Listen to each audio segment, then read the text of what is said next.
Today's video sponsor is GVG More, where using my SKG discount code leads to a 25% off across several products, making a Windows 10 serial key only $16. After the payment, you'll receive the key in your account and all you need to do is to introduce it in your Windows settings and bam! You have an activated system. Hello guys, I should get plays. I'm Fabio Pisco and welcome to my channel.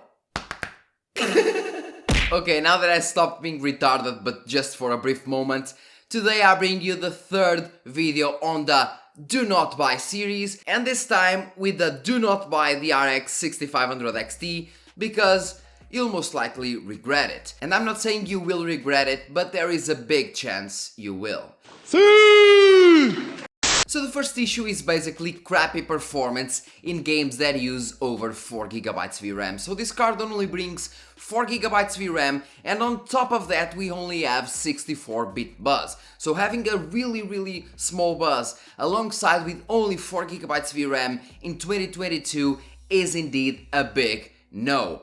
The absolute minimum in 2022 is 6GB, with the minimum being 8GB and the recommended being 12GB or above. Okay, so 4GB just won't cut it, and in most games, in like a really big amount of games, you'll be short in VRAM with this card, okay? If you're going for only esports titles, you're most likely fine, but if you're going for games like Call of Duty Warzone, Assassin's Creed Valhalla, you'll actually need to decrease the textures to low, and nowadays, having the textures to low, even with all the settings in very high or even high, will look way worse than having textures to ultra with medium settings, okay? So it's better to have ultra textures and medium settings than actually having low textures with high or very high settings. The game will just look very bad. The game will just look very bad with low or medium textures nowadays, so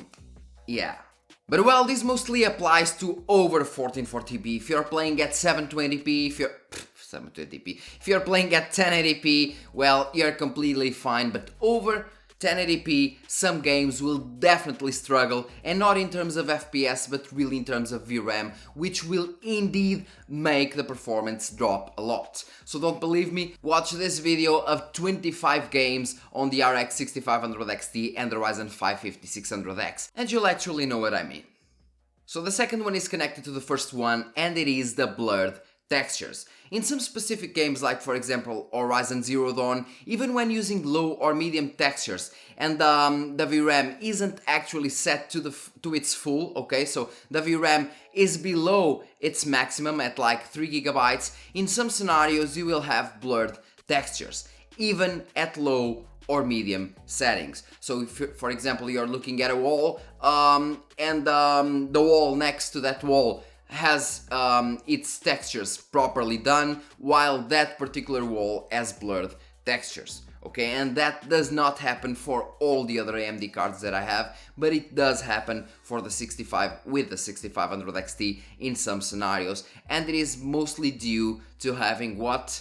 Exactly, 64-bit bus and only 4GB VRAM, okay? So in some scenarios it will still happen. In some games like Assassin's Creed Valhalla, even with medium settings, or Horizon Zero Dawn, even with medium settings, it will happen, and it is definitely a bummer.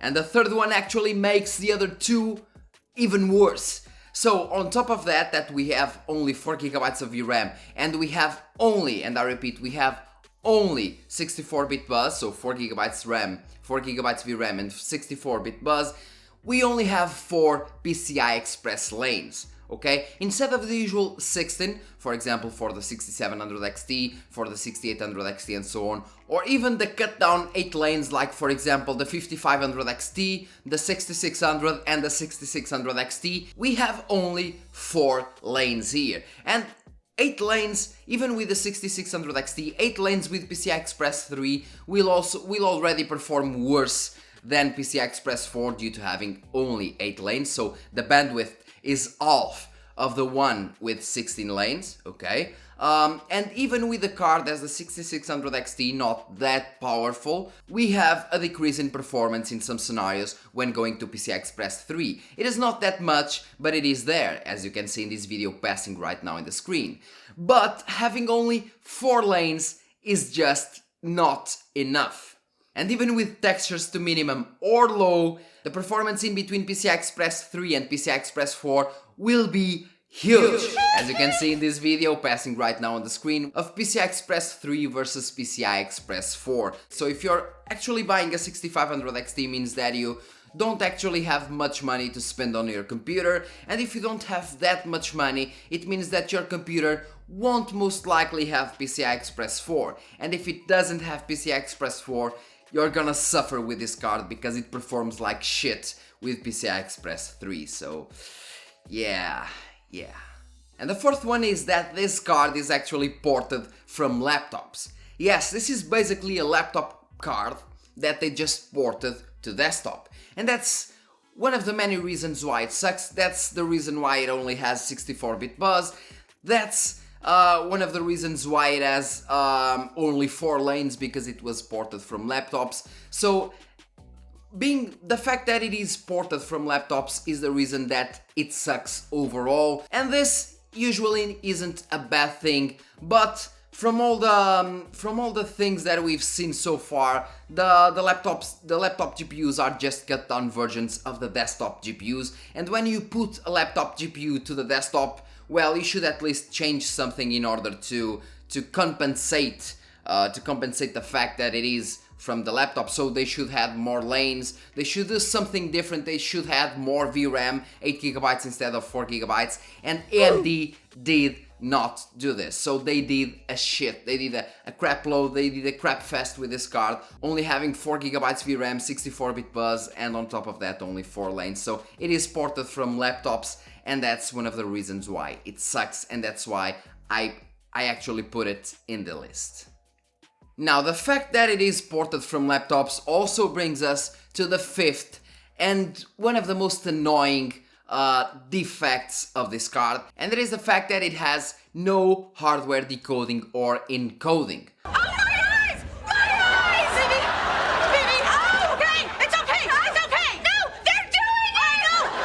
So since it is ported from laptops usually have integrated graphics on the CPU, and those integrated graphics will be doing the hardware encoding and decoding.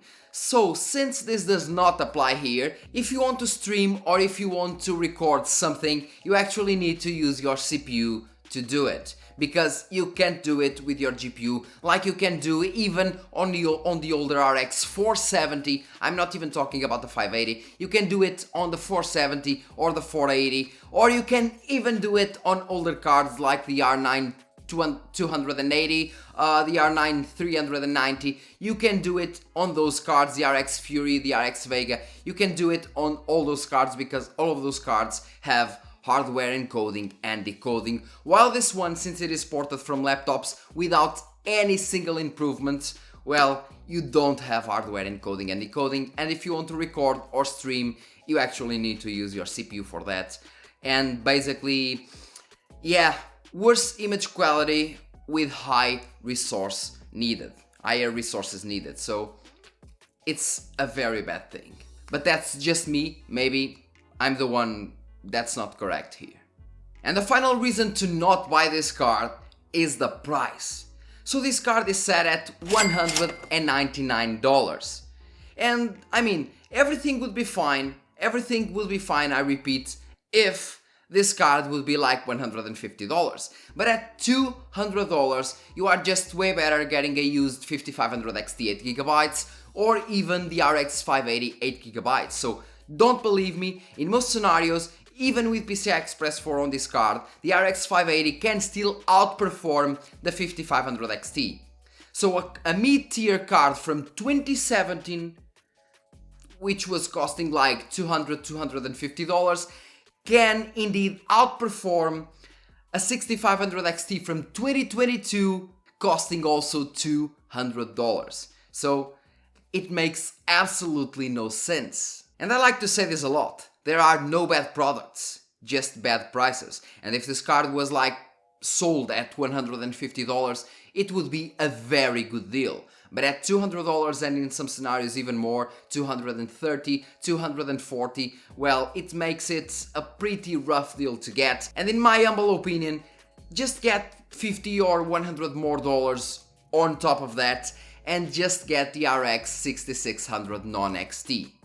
It will perform way better in every aspect, even with PCI Express 3, it will perform way better. You have 8GB VRAM instead of 4GB, you have 8 PCI Express lanes. Basically, it is way better in every single aspect. Apart from power draw, of course, but it is way better and it only costs in some scenarios $50 to $100 more than the 6500 XT. So if this card was $150, great deal. At $200 or $250, not really. And if you think it isn't possible, well, the 5500 XT actually outmatches the 6500 XT by a lot in some games. And not by a little, by a lot.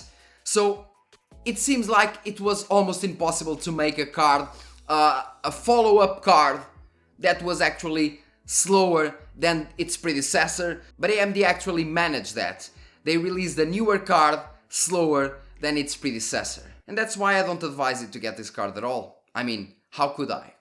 So guys, that's all for today's video. Don't forget to like, subscribe and share this video because that really helps a lot. Remember, this is only my opinion, but my opinion is based on facts. It doesn't mean that you will regret buying this card. It does not mean that this card is a piece of trash. It is almost that, but it is not a piece of trash.